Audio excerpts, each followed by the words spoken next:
क्या government employ stock market में trading कर सकता है या फिर नहीं कर सकता है? जब मैं गवर्नमेंट एम्प्लॉय बोल रहा हूँ तो इसमें सारे एम्प्लॉय आ गए, सेंट्रल गवर्नमेंट के एम्प्लॉय भी आ गए, स्टेट गवर्नमेंट के एम्प्लॉय भी आ गए, और जो लोकल अथॉरिटी वाले होते हैं वो भी आ गए, मतलब सारे गवर्नमेंट एम्प्लॉय इसमें आ गए। तो क्या एक गवर्नमेंट एम्प्लॉय स्टॉक मार्केट में ट्रेडिंग, दैट मीन्स क्या वो इंट्राडे ट्रेडिंग कर सकता है? क्या वो पोजिशनल ट्रेडिंग कर सकता है? क्या वो एफएनओ में मतलब फ्यूचर एंड ऑप्शन में ट्रेडिंग कर सकता है? करेंसी में ट्रेडिंग कर सकता है? क्या वो म्यूचुअल फंड कर सकता है? क्या वो आईपीओ कर सकता है? क्या फिर वो लॉन्ग टर्म इन्वेस्टमेंट कर सकता है? तो इसको लेके क्या रूल है, इसको हम समझेंगे। और आप already as a government employ stock market में ट्रेडिंग कर रहे हो तो फिर आपको क्या करना चाहिए, या फिर आपने ऑलरेडी ट्रेडिंग कर चुके हो तो भी आपको क्या करना चाहिए, ये सारी बातें इस वीडियो में हम लोग देखेंगे। As per central civil services conduct rule, central civil services conduct rule, कोई भी गवर्नमेंट एम्प्लॉय स्टॉक मार्केट में स्पेकुलेशन नहीं कर सकता है। स्पेकुलेशन का मतलब क्या है? स्पेकुलेशन मतलब, इसकी डेफिनेशन मैंने लिखा हूं स्पेकुलेशन की बहुत ही आसान शब्दों में, involve in risky financial transaction with purpose of making profits in short period. मतलब एक ऐसे फाइनेंशियल ट्रांजैक्शन में इन्वॉल्व होना जो क्या है कि रिस्की है, जिसमें बहुत ज्यादा रिस्क है, विथ पर्पस ऑफ, ठीक है, पर्पस क्या है? मेकिंग प्रॉफिट्स, पैसा बनाना उसका पर्पस है, और short period, in short period, ये इंपॉर्टेंट है, ठीक है। मतलब आप एक रिस्की फाइनेंशियल ट्रांजैक्शन में इन्वॉल्व हो रहे हो। क्यों इन्वॉल्व हो रहे हो? प्रॉफिट्स कमाने के लिए इन्वॉल्व हो रहे हो, और जल्दी, शॉर्ट पीरियड में, मतलब कम समय में आपको प्रॉफिट कमाना है, उसके लिए आप रिस्की फाइनेंशियल ट्रांजैक्शन में इन्वॉल्व हो रहे हैं। इस तरीके की जो ट्रांजैक्शन होते हैं उसमें गवर्नमेंट एम्प्लॉय इन्वॉल्व नहीं हो सकता है। दैट मीन्स वो स्टॉक मार्केट में ट्रेडिंग नहीं कर सकता है। देखिए दोस्तों, there is a difference between trading and investment. Investment एक अलग है और ट्रेडिंग एक अलग है। अगर हम जब बोलते हैं ट्रेडिंग तो वहाँ पे रिस्क आ जाता है, ठीक है, वहाँ पे रिस्क आ जाता है, बट जब हम बोलते हैं इन्वेस्टमेंट तो वहाँ पे रिस्क नहीं आता है। तो इसको समझना आपको बहुत जरूरी है। तो as per central civil services conduct rule 1964, कोई भी गवर्नमेंट एम्प्लॉय स्टॉक मार्केट में स्पेकुलेशन नहीं कर सकता, दैट मीन्स वो ट्रेडिंग नहीं कर सकता। अब हम एक एक करके समझते हैं। देखिए यहाँ पे मैंने चीजें लिखा हूं, अब इसको एक एक करके समझते हैं। तो ट्रेडिंग नहीं कर सकता है तो क्या नहीं कर सकता है गवर्नमेंट एम्प्लॉय? वो इंट्राडे ट्रेडिंग नहीं कर सकता, क्योंकि ये तो प्योरली ट्रेडिंग है। एक ही दिन में शेयर को खरीदना पड़ता है और एक ही दिन में शेयर को स्क्वायर अप करना पड़ता है, इसमें बहुत ज्यादा हाई रिस्क होता है। ये बिल्कुल भी गवर्नमेंट एम्प्लॉय नहीं कर सकता है।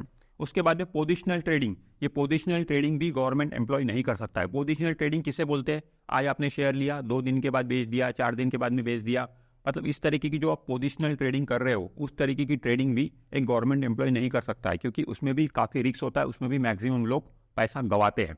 उसके बाद में फ्यूचर एंड ऑप्शन, ये तो प्योरली ट्रेडिंग है। फ्यूचर एंड ऑप्शन में ट्रेडिंग करना, ये इसमें तो बहुत ज्यादा लोग पैसा गंवाते हैं, 10 में से 9 लोग यहाँ पर पैसा गंवाते हैं, तो ये भी गवर्नमेंट एम्प्लॉय नहीं कर सकता है। उसके बाद में करेंसी ट्रेडिंग, ये भी डेरिवेटिव्स के अंडर में है, करेंसी ट्रेडिंग, ठीक है, करेंसी मार्केट में भी एक गवर्नमेंट एम्प्लॉय ट्रेडिंग नहीं कर सकता है। बट जो मैंने आपको बताया, इंट्राडे नहीं कर सकता है, पोजिशनल ट्रेडिंग नहीं कर सकता है, फ्यूचर एंड ऑप्शन में वो ट्रेडिंग नहीं कर सकता है, करेंसी में ट्रेडिंग नहीं कर सकता है। इसमें एक और चीज मैं भूल गया, क्रिप्टो, ठीक है, क्रिप्टो में भी गवर्नमेंट एम्प्लॉय ट्रेडिंग नहीं कर सकता है, ठीक है, क्रिप्टो मार्केट में भी नहीं कर सकता है। बट कहीं कहीं गवर्नमेंट एम्प्लॉय मतलब इन्वॉल्व हो सकता है, वो इन्वेस्टमेंट कर सकता है। तो एक गवर्नमेंट एम्प्लॉय म्यूचुअल फंड बिल्कुल कर सकता है, परमिशन है उसे म्यूचुअल फंड में इन्वेस्टमेंट करने की। चाहे तो वो लमसम भी म्यूचुअल फंड में पैसा इन्वेस्ट कर सकता है, या एसआईपी के जरिए भी म्यूचुअल फंड में पैसा डाल सकता है एक गवर्नमेंट एम्प्लॉय।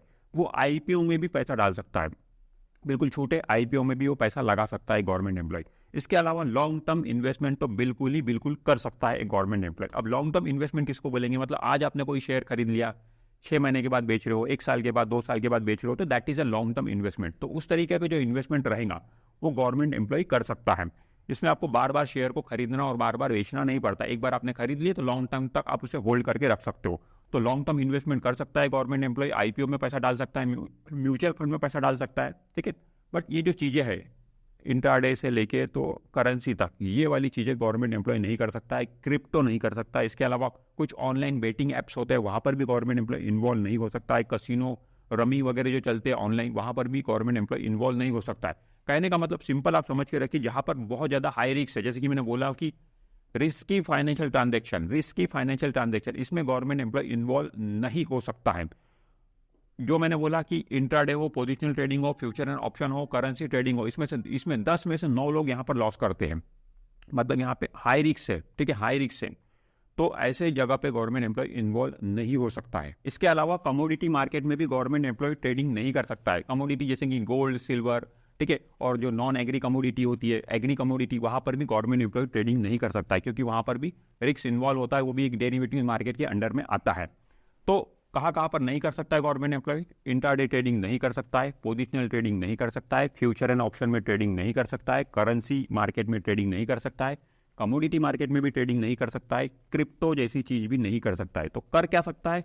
वो म्यूचुअल फंड में पैसा इन्वेस्ट कर सकता है, आईपीओ में पैसा इन्वेस्ट कर सकता है और लॉन्ग टर्म पैसा इन्वेस्ट कर सकता है। यहाँ पर क्योंकि लो रिस्क होता है, यहाँ पर रिस्क जो है वो लो है, क्योंकि अगर म्यूचुअल फंड में कोई पैसा डाल रहा है, आईपीओ में कोई पैसा डाल रहा है, लॉन्ग टर्म इन्वेस्टमेंट अगर कोई कर रहा है, 10 लोग अगर ऐसा ये चीज कर रहे हैं, तो इसमें से 8 लोग, 7 या 8 लोग प्रॉफिट कमाते हैं, 7 से 8 लोगों को यहाँ पर फायदा होता है।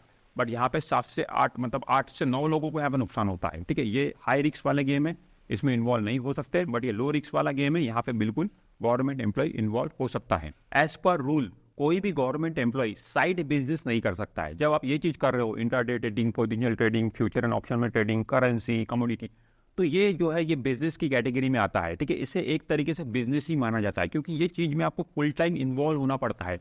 अगर आप ट्रेडिंग में कहीं ना कहीं लगे हो तो आपको फुल टाइम अपना देना पड़ता है। भले ही फिजिकली आप वहाँ प्रेजेंट ना रहो, बट आपका मेंटली फिजिकल मतलब आपका जो मेंटली है वो 100% आपको वहाँ पे देना पड़ता है, मतलब फुल टाइम देना पड़ता है। और सपोज बाय लक अगर आपने यहाँ से इनकम कर ली है, इंट्राडे ट्रेडिंग में आपकी कुछ इनकम हो गई, फ्यूचर एंड ऑप्शन में ये जो इनकम होती है, ये टैक्सेबल होती है बिजनेस एंड प्रोफेशन। ठीक है, बिजनेस एंड प्रोफेशन, ठीक है, बिजनेस एंड प्रोफेशन, ये जो हेड होता है इनकम टैक्स का, उसमें ये इनकम टैक्सेबल होती है। अगर यहाँ से आपने प्रॉफिट कर भी लिया तो जब आप आईटीआर फाइल करोगे तो ये इनकम आपको बिजनेस एंड प्रोफेशन वाली इनकम दिखाना पड़ेगा, और जो कि एज ए गवर्नमेंट एम्प्लॉय दिखा ही नहीं सकता है, क्योंकि उसको अलाउड ही नहीं है साइड बिजनेस करना। तो यहाँ पे दिक्कत आ जाती है गवर्नमेंट एम्प्लॉय के लिए। गवर्नमेंट ये चाहती है कि एज ए गवर्नमेंट एम्प्लॉय आप अपनी ड्यूटी ठीक से करो।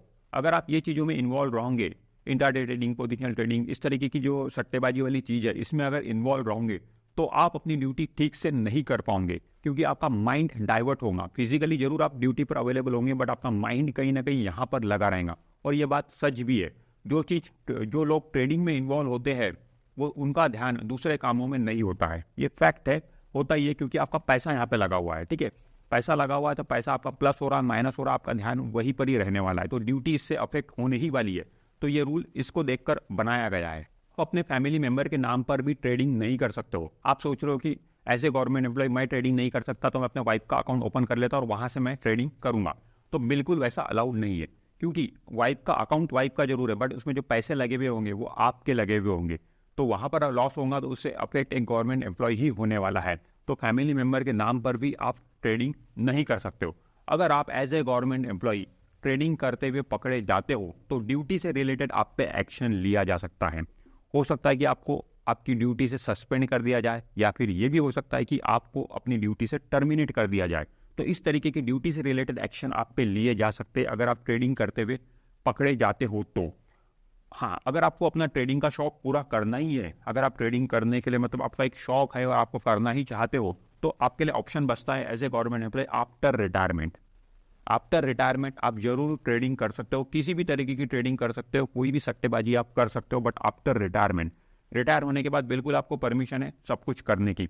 बट जब तक आप ड्यूटी में हो, ड्यूटी का पीरियड आपका चल रहा है, तब तक आप ट्रेडिंग जैसी चीज या फिर रिस्की जो फाइनेंशियल ट्रांजेक्शन होते हैं वहां पर इन्वॉल्व नहीं हो सकते हो, कोई भी साइड बिजनेस नहीं कर सकते हो एज पर रूल। आपने ऑलरेडी ट्रेडिंग कर दी है, तो अब आपको क्या करना चाहिए?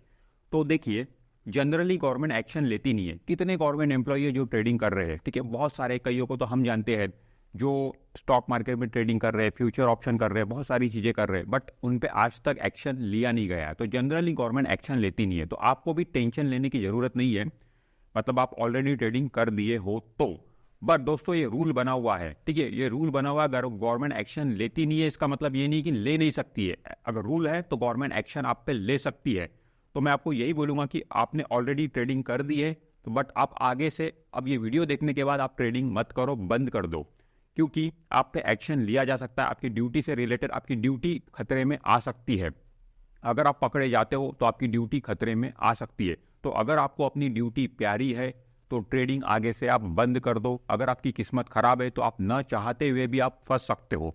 आपको अपना ट्रेडिंग का शौक पूरा करना है तो आफ्टर रिटायरमेंट आप अपना ट्रेडिंग का शौक पूरा करिए, बट ड्यूटी के पीरियड में इससे बचिए।